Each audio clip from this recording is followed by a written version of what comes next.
희미하지만 거부할 수 없는 향기가 맑은 공기 속을 떠돌며 작은 쥐의 수염 주위를 맴돌았다.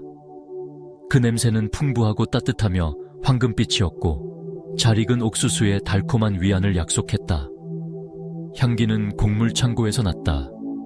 낡은 나무로 된 거대한 구조물로 문은 침입자를 막기 위해 굳게 잠겨 있었다.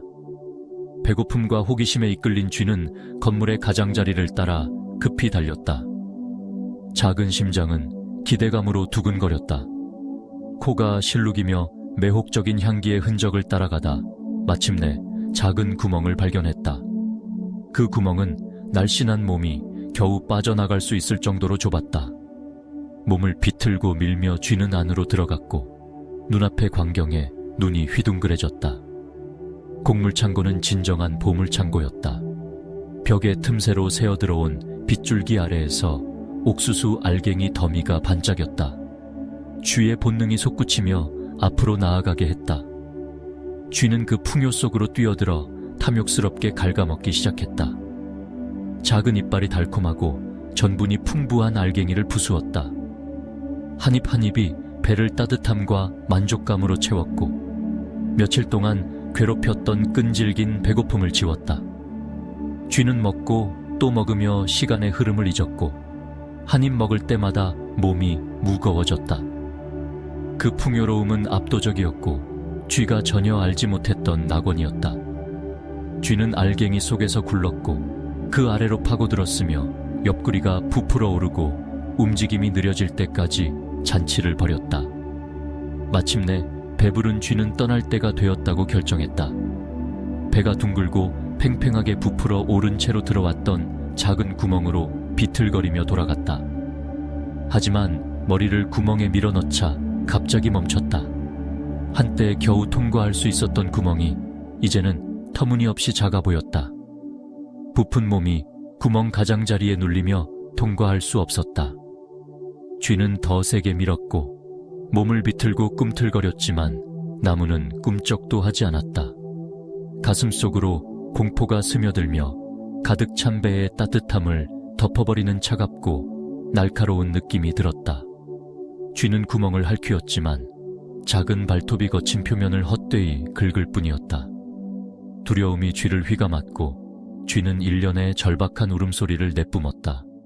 그 소리는 넓고 고요한 곡물창고에 메아리쳤다. 밖에서는 세상이 계속 흘렀다. 해가 지며 하늘이 호박색과 보라색으로 물들었다. 근처에서 거들먹거리던 수탉이 쥐의 희미한 절박한 소리를 들었다.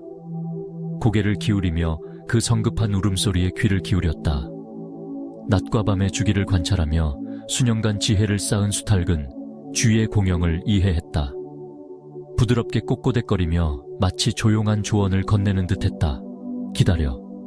수탉의 차분한 존재감은 인내의 메시지를 전하는 듯했고 쥐에게 몸의 부담이 줄어들 때까지 버티라고 촉구했다.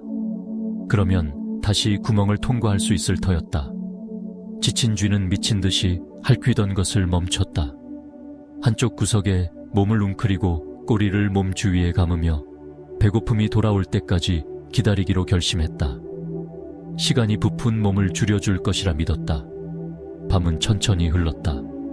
쥐는 그림자 속에 웅크리고 있었고 시간이 지나며 배가 점차 비워졌다. 한때 위안이 되었던 옥수수의 향기는 이제 어둠 속에서 쥐를 조롱하는 듯했다.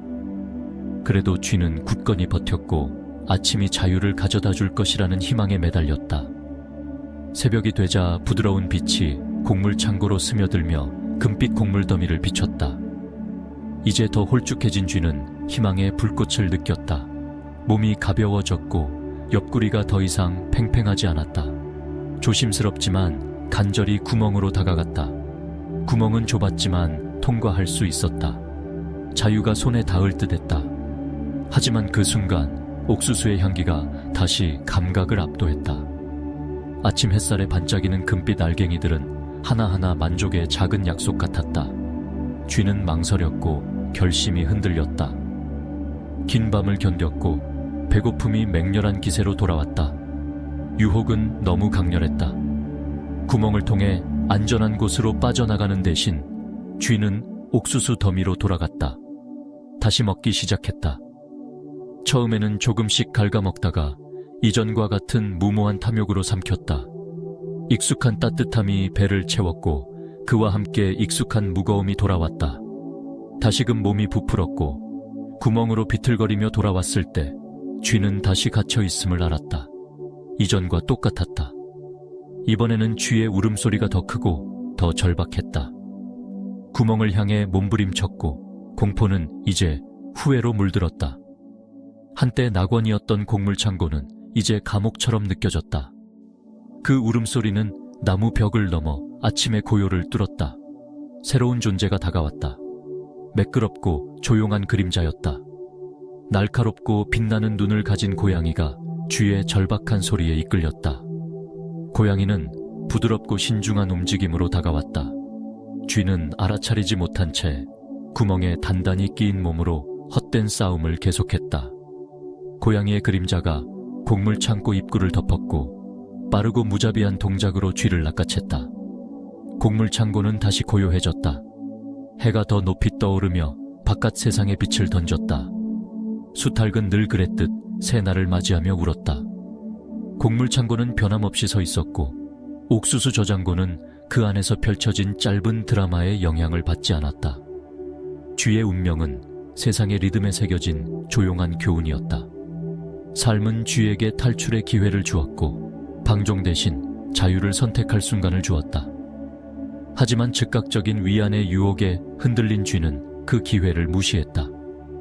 배고픔과 탐욕이 쥐를 만족을 약속했지만 파괴를 가져온 것에 묶어놓았다.